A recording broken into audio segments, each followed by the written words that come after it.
तो आज हम देखेंगे कि बर्नौली का प्रमेय कैसे काम करता है। तो बर्नौली का प्रमेय कैसे काम करता है उसे देखने के लिए हमारे पास है सिर्फ एक पेज, और इस पेज को सबसे पहले हम यहाँ रखेंगे। यहाँ रखकर इस पर फूंक मारेंगे। फूंक मारते हैं, देखिए।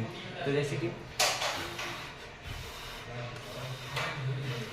तो जब अपन इसके ऊपर फूंक मारते हैं तो इसे तो नीचे जाना चाहिए था, बट ये तो ऊपर आ रहा है। ऐसा इसलिए होता है क्योंकि इसमें भी बर्नौली का प्रमेय काम करता है। तो इसमें जो ऊपर की वेलोसिटी रहती है ना, वह हो जाती है अधिक फूंक मारने से, जिस कारणवश वहाँ का हो जाता है दाब कम।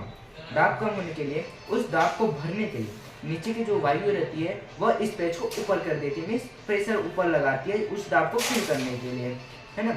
जैसे कि किसी कभी देखा होगा चक्रवात आता है, तो एयर उस जगह पर एयर बहुत कम हो जाती है, तो उसे फिल करने के लिए जो आसपास की वायु रहती है वह जैसे ही वहाँ पे घेरा बनाती है ना, तो उस घेरे से ही चक्रवात बनता है ना।